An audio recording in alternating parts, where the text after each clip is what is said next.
the next part on testing? Yeah, okay. So this one is, I have some slides to show you, but I would also have some questions to you. And so I'm going to ask you some questions at the end, because ECDC is at a point now, we did the process of a guidance for testing of HIV in 2010. And so now it was 6 years ago. And at that time, we put together what does the scientific literature say, what are the policies globally, like that WHO has recommended, and what do experts in Europe say? And we issued a guidance in 2010, and I'll give you some information about that. But now many things have changed, even in 6 years, related to testing, and we have new possibilities and new challenges, and so we are looking at our testing guidance at ECDC now and evaluating it, and we are thinking about what to do in the future. So we actually really need input from the countries to say, this is what we need to be addressed in a guidance. So those are my questions to you. But looking at testing, this is a priority area for us when we have three top priorities, and one of them is to reduce the undiagnosed number of people living with HIV. So prevention is a second priority and most important. But if we can't prevent, we need to diagnose those who are infected already. And this is also a global target. So if we look at this is the global situation currently, and it's estimated by WHO that of all people in the world living with HIV, only about half are diagnosed, and then half remain undiagnosed. And that's a big problem because those people cannot access treatment, they cannot change their behavior to not infect their sexual partners. And all countries have signed on to this UN global goal, which is sometimes referred to as 90-90-90. So UNAIDS has put in their global targets that all countries should try to diagnose 90% of those living with HIV by 2020, so in their country. So this is quite ambitious target, but this is where we want to be by 2020 in all countries. And at ECDC, we have tried to align our goal with the UNAIDS goal. We think it's ambitious, but a good one. And so every year, actually, your ministry is asked to report to UNAIDS and to ECDC, how are you doing with reaching this goal? And every year until 2020, you will be asked again, how are you doing in reaching this goal?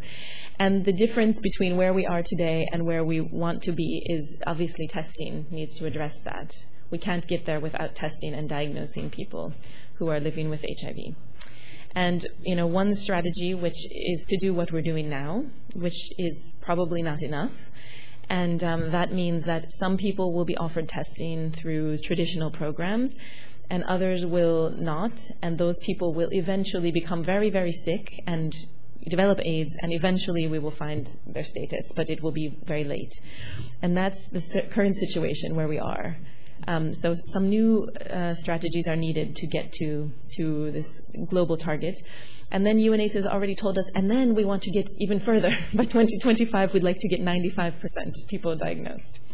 So I think that's important background in terms of the global policies and strategies that politicians, anyway, think is achievable, or they think they would like us, you who are working on the ground, to try to address this. This is the rate of HIV tests. So we do collect this information at ECDC. And it's the rate of HIV tests per 1,000 population. And you'll see that if you were to count all of the countries, it's not 53. We have 53 countries reporting. But many countries actually cannot collect this. They don't have good data on tests performed, the number of tests they are doing. And this is not tests including, we exclude blood donations here. So it's just the other tests. But we do see differences in terms of the tests per 1,000 population. And I think that Lithuania is here, kind of an average rate of testing performed. But I think that this way of monitoring testing is maybe not so helpful, because you can test a lot of people, but if they're the wrong people, it's not cost effective and it's not a good testing strategy.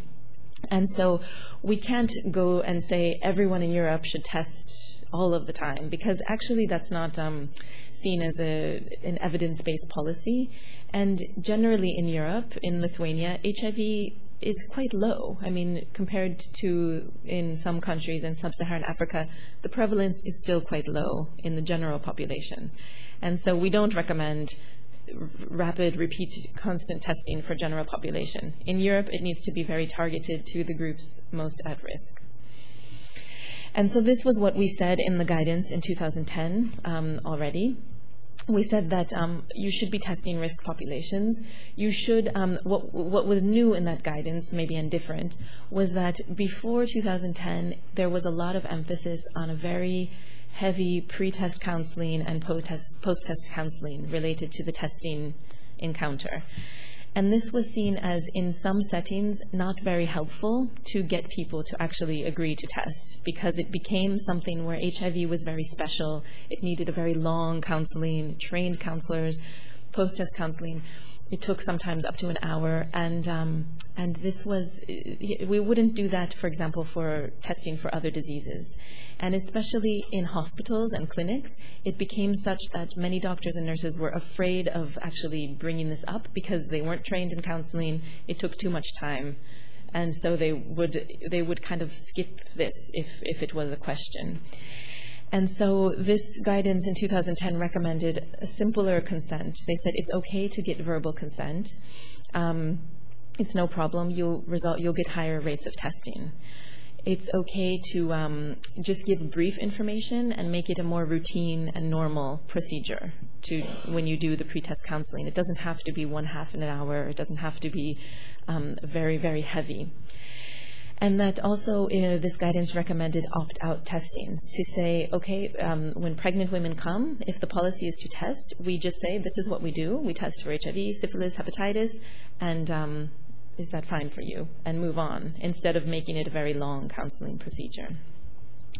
And then it also gave alternatives for post-test counseling, because it said that standard procedures, especially for populations who test often, for example, in some countries there are a large population of gay men who it's recommended they should test yearly, and then to have them come back to the clinic to get the negative results each year was seen as maybe a lot of people wouldn't come, and they would say, I know they'll contact me if I'm positive, so I won't return, and I know they'll get a hold of me if the result is bad.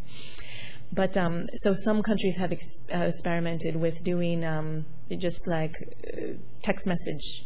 If everything is fine, you receive the result by text message, for example.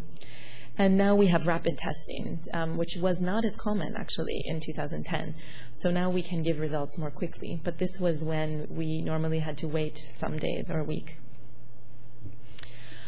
Also, in the evidence for the last 2010 guidance, there was an emphasis on these three concepts. One was about media campaigns, and I included this because many of you are working in communications, but saying that there is evidence that these work and that they can increase the uptake of HIV testing. The challenge is to direct the campaign to the types of populations you want to test, because as we mentioned before, we don't want everyone running to the clinics to test who maybe are not at risk. So you want to kind of really direct your media and to those populations where you think testing is needed, and that's a challenge. And there's also a problem we don't really see so much related to like social marketing and how to get HIV testing through that media, that there was a lack of evidence there. There was good evidence on normalizing HIV testing. I mentioned that, so that we could see increased positivity rates if you just implemented routine testing in certain environments. And I'll mention those next. And then training of healthcare providers was seen as it works. If you do train them, they do have more perception that it's feasible to offer the testing. So this is in the guidance sites where we recommended that testing should be universally available. Settings for people at high risk, so STI clinics and services for drug users. There should be testing available in those settings. There should be testing available in antenatal services, as well as clinical services who see people who might have clinical conditions associated with infection. For example, in TB clinics, in some ear, nose, and throat clinics, or cancer clinics, there's certain types of conditions which might indicate that this person has an HIV infection. And this is a way that testing can be increased. And then in settings where undiagnosed prevalence is known or thought to be high. So some countries have implemented this last recommendation to say, we know in this region we have very high prevalence of HIV. So in that region, it may make sense to offer testing to all adults one time, because we know we have very, very big problem in exactly this geographical area. For the full country, it doesn't make sense, but maybe there we should have a different practice. So that municipality might choose to have more targeted and more wide testing because of the prevalence in that setting. And then additional settings, which were mentioned, are healthcare settings where people request testing, so it should be available. And then the second bullet is community settings, and this is relevant in different settings to different degrees, but some countries see outreach testing as a way to reach especially groups that don't come into drug user services or to gay men's clinics. They reach them through outreach. And that it was seen as another setting where testing could be offered. So this is where we were in 2010. A lot of these recommendations are still valid today, but there are some things we think that are missing. And so I'm sorry, it's a bit blurry, but this is, we have new evidence that has come out since 2010 when we published the guidance. Some of these things are on even more evidence that certain types of health conditions are associated with HIV. So if you get, for example, hepatitis C diagnosis, it's very cost effective to offer HIV testing because you'll find a large proportion of people with HIV. Other things in some countries, there's been some development. Some countries do allow people to test who are trained but who are not medical professionals under their legal framework. And then we also have a lot of changes about self-testing. There are new tests that have come onto the market which allow people to test themselves. They're very simple. It's a screening test, so it doesn't give the full diagnosis.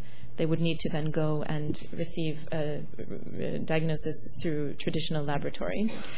But this is seen as a way to reach some populations who are not going to come into the clinic. And so some of these tests are being sold in pharmacies or even ordered online. And there is some evidence due to this. We also have seen this new START trial, which was a very important study done, which showed that actually there's a benefit to treating people immediately after they are diagnosed, so that you don't necessarily need to wait until their CD4 count is 350 or 500, which has been the treatment policy in many countries, but actually there's a benefit from treating earlier. And this meant that many countries are interested in actually testing people earlier as well.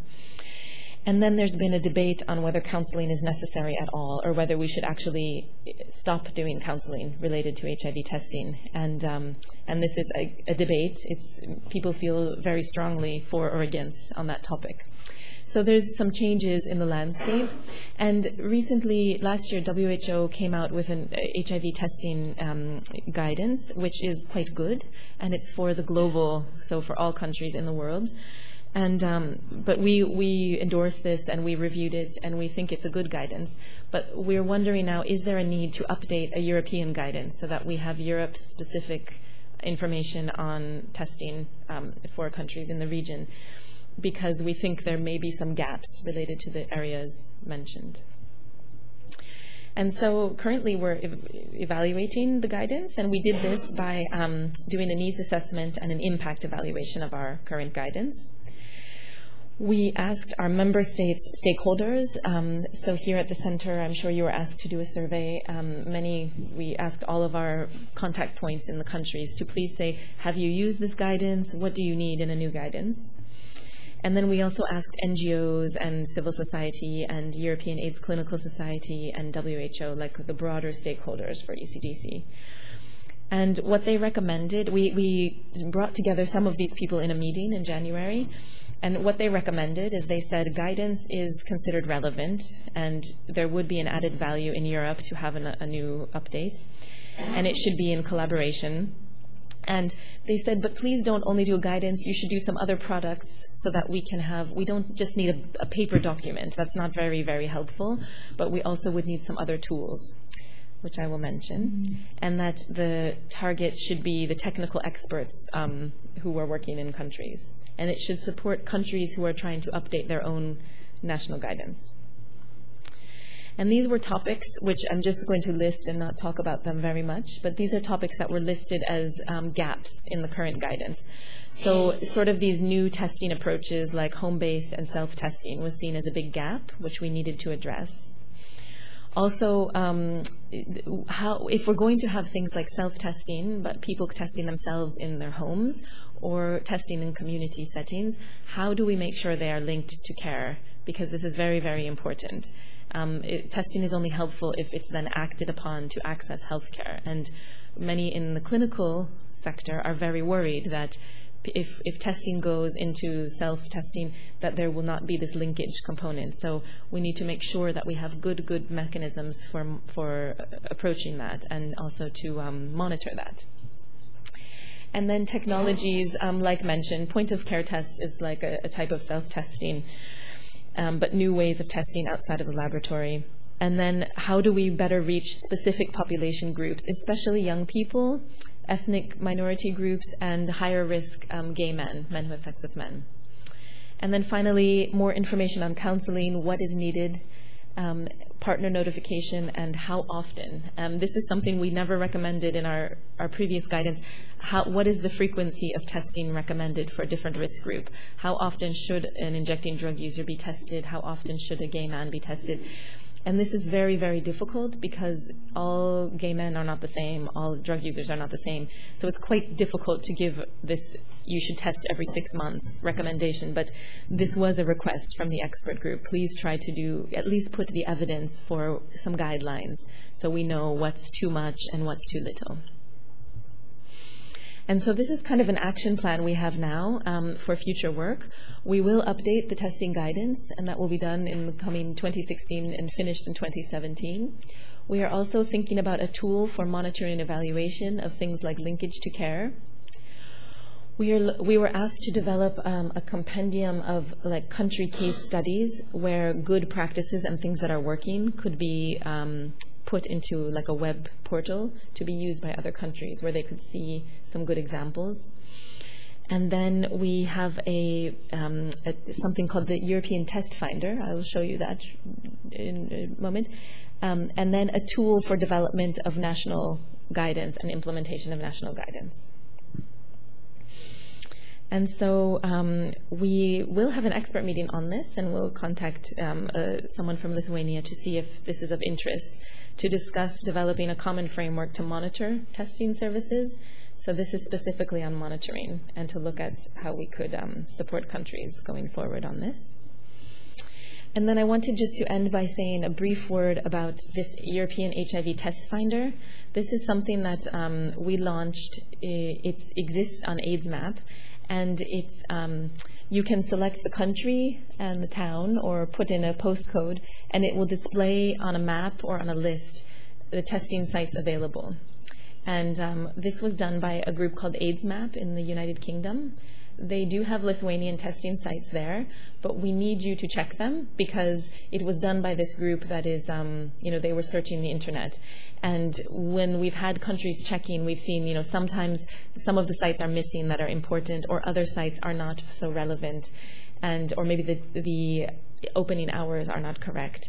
And so in that case, you can give a comment here to say, this is missing, please add it, or please take it away. And so this can also be accessed on a mobile phone, and it's related to your location. It can give you the closest testing sites.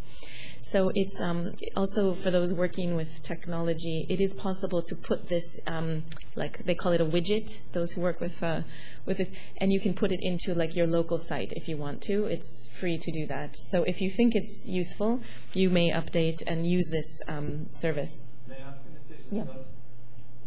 We think and what? Today we think one way, and other people will think another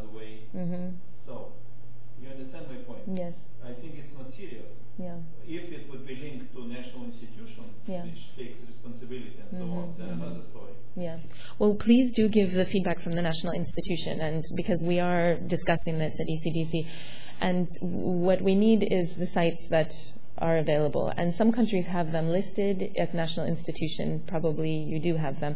And then other countries, great. Testing week and so on. Excellent.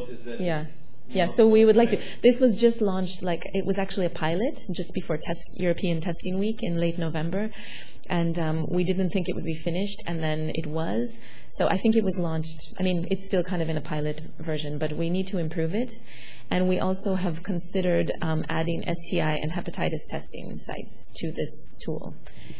So that is a possibility.